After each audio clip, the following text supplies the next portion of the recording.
ไม่สูงผู้ปันแห้งและใต้ก่อเขาดังเสียงคา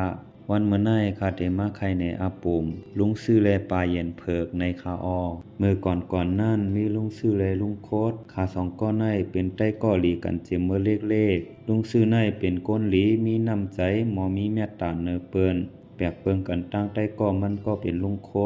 คดในซ้ำเป็นก้นล้อผ้าใหญ่เย้ากอหมอซิเกเซเนเปิ้นในยาว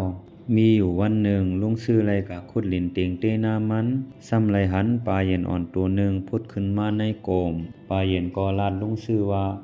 ลุงหวยขาดตึกเลขอยู่อย่าไปเอาค่าตายเสกำปอลุงเฮาไว้ใส่ใจชีวิตค่าติดตอบแทนกุ่งมุนลุงเฮาว่าในเสลุงซื้อก็เมื่อไรยินปลาเย็นอ่อนลัดจึงนั้นเย้ามันก็จังมีใจเมตตาลูเสเอาปลาเย็นนั่นเมื่อเลี้ยงหลูลุ่มลาดตีเฮิรนมันไว้อยู่ยาวมีอยู่วันหนึ่งปลาเย็นอ่อนไล่จู้ลุงซื้อกว่าหาปลาเมื่อคากะถึงที่น้ำหนองนั่นปลาเย็นจังลัดลุงซื้อว่าลุงเฮานั่งไปไว้ที่ตุ่มไม้ในคานาคาเตกอดลึกปลามาปั่นลุงเฮายื้อปลาเย็นก็จังไล่ลุยลงในน้ำกว่าเย้าอ่ำป้อหึงป้อนนั้นพุงปลาลงกอไล่ลุยมาตั้งนำตั้งหลายลุงซื้อก็อยู่ที่เนื้อตุ่มไม้เสยื้อเอาปลาคำโตพ้องเมื่อลุงซื้อตึกยื้อปลาอยู่นั่นจังไรหันปลาคำลงตัวหนึ่งลุยมาจ้อมแลกำนั่นลุงซื้อจังคุกใจไล่ความปลาเย็นอ่อนนั่นสั่งมันไว้แลมันจังห้องเอาปลาเย็นเพิกว่าลูกเว้ยปอกมาขึ้นไรเย้าไรปลาตาป้อกินเย้าเฮามือเฮิรนเฮาเย้าว่าในเสปลาเย็นอ่อนก็พูดขึ้นมากำเหลียวเย้าตีเอานั่นมาบ่ลุงซื้อกว่าหาปลามือไรก็ตีเอาปลาเย็นอ่อนนั่นกว่าจ้อมตาเสลุงซื้อก็ไล่จือว่าก้นหากินมันกว่าหาปลาเมื่อไรก็ไล่นำเสเปิ้นในอยู่ยาวมีอยู่วันหนึ่งข่าวลืออันในไล่ฮอดถึงตีหูใต้ก่อมันก็เป็นลุงโคดก็จังไล่มาย้อนหิมปลาเย็นเพิกตีลุงซื้อก็ซ้ำเป็นคนมีน้ำใจแลอันว่าเป็นใต้ก่อกันในเสปันลุงโคดหิมเอาปลาเย็นเพิกมันนั่นกว่ายาวคำนั้นลุงโคดก็จังเอาปลาเย็นเพิกนั่นกว่าหาปลาจอมมันพ้องเมื่อขากะถึงตีหนองน้ำนั่นปลาเย็นเพิกจังใจลุงซื้อนั่งไปตีตุ่มไม้ลุงเฮานั่งไปตีตุ่มไม้ในคานาคาเตกว่าลึบเอาปลามาปั่นลุงเฮายื้อพอลุงเฮาหันปลาค่ำลงลุยมาไหนอย่าไปยื้อคานาลุงโคดก็จังว่าหังปลาเย็นเพิกว่า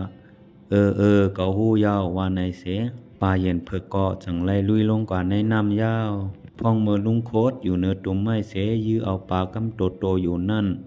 มันไล่หันปลาคำลงลุยมามันจังลืมแปดความสั่งอันปลาเย็นเพิกลาดมันไว้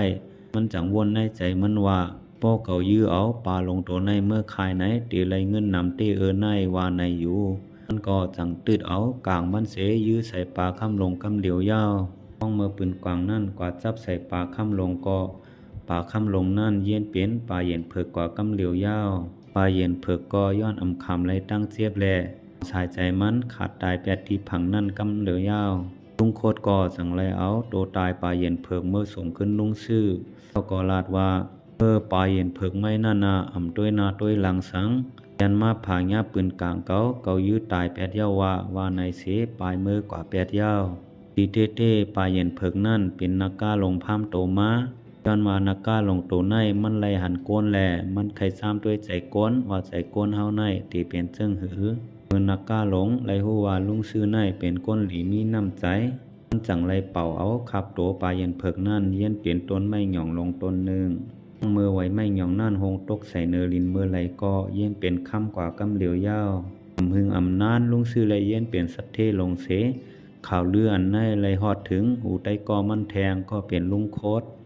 ก็จังไรเฮ็ดแกงมาเหล่ลุงซื้อแทงย่อก่อการขึ้นต้นไม้หย่องนั่นเสปิดเอาไว้ไม้หย่องนั่นใส่ถงใส่ซองหักมือตีเฮิรนมันอยู่ยาวพอมือถึงเฮิรนยาวลุงโคตรก็ไปยาวไปแทงไว้ไม้หย่องนั่นก็ป้อแหงก็อ่ำเย็นเปลี่ยนคำแลมันจังใจลำหนาเสใจลักกอดแทบแปดต้นไม้หย่องนั่นแทงยาวป้องมือลุงซื้อปอกนามานั่นมันไหลหันต้นไม้หย่องมันนากลมาหลักแทบแปดยาวในแลจังยินเสียหลายเตอใจเต้มันก็ลักคู่ไว้ในใจมันอยู่ว่าเป็นไผก็มาแทบแปดกำนันลุงซื้อก็สั่งแทบเอาไม้หย่องนั่นเฮ็ดปอดเสขับไว้ใจเฮิรนมันไว้ถึงมาวันหนึ่งปู่ก้างในหมู่วานจังปืนข่าวว่าตีจากปั่นหมูก้นในวานหนึ่งเฮิรนหนึ่งโต ลุงโคตรและลุงซื้อก็ไหลก็โตๆเหมือนกันลุงซื้อก็จังเอาหมูนั่นมาเสมันจังไรกว่าเอาปอดไม้หยองนั่นมาถากเอาหนังมันพักย่อยๆเสนอกรอห้ำปั่นหมูมันกินอยู่ต้องมือหมูมันกินนั่นอันไรเสียนตกมาในศพหมูนั่นเย็นเป็นคำกว่ากำเหลียวยาวอำหึงอำนานข่าวลืออันในก็ไหลฮอดถึงหูลุงโคตรแทงลุงโคตรก็จังไรมาลักเอาปอดไม้หยองลุงซื้อแทงลุงโคตรก็จังไรถักเอาเปลือกไม้หยองนั่นเสนอกรอห้ำปั่นหมูมันกินต้วยก้อยหนาหมูมันก็อ่ำย่อมกินลาก็จังไรเอาเจิกป้อใส่หมูมันอ่ำขามไรตั้งเจ็บแลจังไรขาดใจตายเป็นมันตีนันยาวกำนันลุงโคตรก็จังไรกว่าลักเอาหมูลุงซื้อมาแทงยาวก็เต็กใจให้หมูนั่นกินห้ำอันมันเฮ็ดไว้นั่นอยู่หมูนั่นก็กินอยู่ก้อยอ่ำหันคำหงตกมาเสียอีดลุงโคตรก็ใจลำลงลางนาเสพอใครเอาไผ่นั่นเผาเป็นหมูกำเหลียวยาวกลางในเมืองแรงม้าลุงซื้ออ่ำไรหันหมูมันยาวแลมันจังไรกะต่างลัดตีปูแก่ปูก้างลุงก้างก็จังไรใจคนในหวานในสวนจอยหาหมูมันกำนั่นโกนหวานเขาไรเมื่อหันหมูมันมีอยู่ตีเฮินลุงโคตรก็อ่ำยอมหาบซ้ำปลายเถียงว่าหมูนั่นเป็นหมูมันในอยู่เถียงกันกว่าเถียงกันม้าอ่ำเย้าไรเสียปอกแรกำนั่นลุงก้างจังตัดตลาปันขาลุงก้างจังถามตีลุงซื้อว่าลุงเฮามีหลักฐานสังว่าหมูในเป็นหมูลุงเฮาในอยู่ลุงซื้อก็จังขึ้นลาดว่าหมูตัวในเพราะว่าคาเลี้ยงเหยื่อเลี้ยงห้ำมันป้อไหนเพราะว่ามีคำเสียนออกมาในศพมันหมูในปองว่าเป็นหมูคาว่าในอยู่ลุงก้างก็จังไรใจลุงซื้อนอกคำเสเลี้ยงหมูนั่นต้วยพ้องมือหมูตึกกินห้ำอยู่นั่นมีคำเสียนออกมาในศพหมูเต้แลโกนวานก็อ่อนกันยองอามเต้กำนันลุงก้างก็จังไรใจโกนวานเขายอบเอาลุงโคตรกว่าปันตามกำเหลียวยาวลุงซื้อก็ย้อนว่าไรหมูมันมาเย้าในแลเป็นอันยินโจมเสื้อใจหนาเสคำอันไรมาในศพหมูนั่นก็แจกปันโกนวานหมดเสียงกว่ายาวออกคาอาปุ่มลุงซื้อแลปลาเย็นเผิกแน่สุดยาวตีในคาออ